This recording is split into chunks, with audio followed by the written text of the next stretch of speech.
ഒരു മിനിറ്റ് സച്ചു അച്ഛൻ ചോദിക്കട്ടെ, വിളിക്കണ ടീച്ചറെ വിളിക്കണ. അച്ഛൻ ചോദിക്കും ടീച്ചറോട്.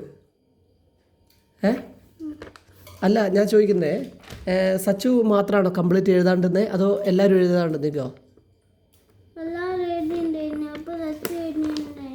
സച്ചു എഴുതിയില്ല. എല്ലാവരും എഴുതിയപ്പോൾ സച്ചു എല്ലാവരും എഴുതി, സച്ചു മാത്രം എഴുതിയില്ല എന്നാണോ? പിന്നെ ഞാൻ ഇപ്പോൾ ടീച്ചറെ വിളിക്കാം. അല്ല ഞാൻ ടീച്ചർക്ക് കാണിക്കട്ടെ, ടീച്ചർ അറിയാൻ ചോദിക്കുന്നതിന് സച്ചിൻ കറക്റ്റ് മറുപടി പറയണം. കളവ് പറയരുത് അച്ഛൻ്റെ അടുത്ത്. കളവല്ല? ഓക്കെ. അപ്പോൾ ടീച്ചർ ബോർഡ് മേലെ എഴുതുമ്പോൾ സച്ചു കളിച്ചായിരുന്നോ? കളിച്ചില്ല. ആരോടാ സംസാരിച്ചേ? ആരോട് സംസാരിച്ചില്ല? ഫ്രണ്ട്സിൻ്റെ അടുത്തൊന്നും സംസാരിച്ചില്ല.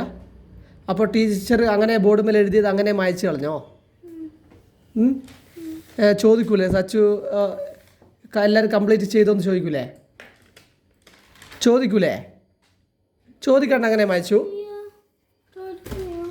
അപ്പോൾ ഋതികൊക്കെ എങ്ങനെ എഴുതി? ഋതികൊക്കെ എങ്ങനെ എഴുതി?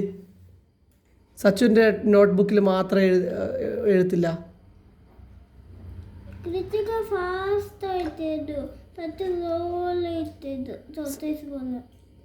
ടോട്ടറൈസ് പോലെ സ്ലോലി എഴുതുന്ന.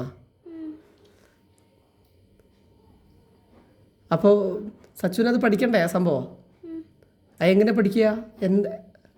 അപ്പോൾ ടീച്ചർ എടുത്ത് ആ നോട്ട് വാങ്ങണ്ടേ? ടീച്ചറെ ഞാൻ എഴുതിയില്ലെന്ന് പറയണ്ടേ ആ സമയത്ത്? പറയാതിരുന്നാലേ അത് മിസ്സായില്ലേ? അന്നത്തെ ക്ലാസ് പോയില്ലേ? സച്ചുവിനത് ഏതാന്ന് വിചാരിച്ചാൽ പഠിക്കുക സച്ചു? പറ.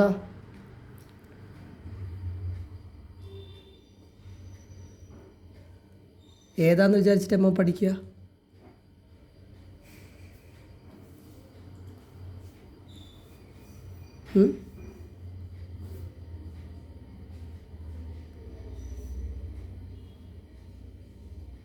ഇനി അങ്ങനെ ചെയ്യോ? നാളത്തെ എക്സാം എക്സാം എന്താ മോനെ? GK പിന്നെ ഇന്നത്തെ പോലെ നാളെ എന്തായിരിക്കും മാർക്ക് കിട്ടാൻ? 10ൽ 10 കിട്ടുമോ? അതാ അച്ഛൻ ചോദിക്കട്ടെ. 10ൽ 10 കിട്ടുമോ? ഷുവറായിട്ടും കിട്ടുമോ?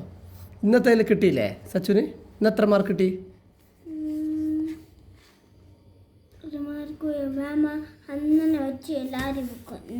ബുക്ക് അങ്ങനെ വെച്ചോ? എത്ര മാർക്ക് സച്ചുവിൻ്റെ ഒരു ഐഡിയയിൽ എത്ര മാർക്ക് കിട്ടും? ഇന്നത്തെ എക്സാമിൽ എത്ര മാർക്ക് വരും സച്ചുവിന്? അല്ല സച്ചു എല്ലാം കംപ്ലീറ്റ് ചെയ്തിക്കോ. എല്ലാം കംപ്ലീറ്റ് ചെയ്തിക്കോ. എല്ലാം കംപ്ലീറ്റ് ചെയ്തിക്ക്. അപ്പോൾ 100ൽ 100 കിട്ടുമോ? 100ൽ 10ൽ 10 കിട്ടുമോ? ഷുവറല്ലേ?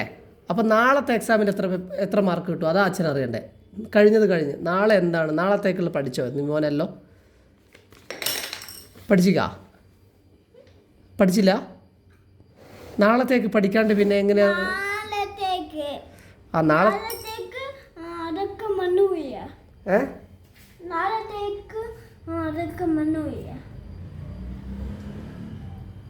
നാളത്തേക്കെല്ലാം മറന്നു പോന്നാ?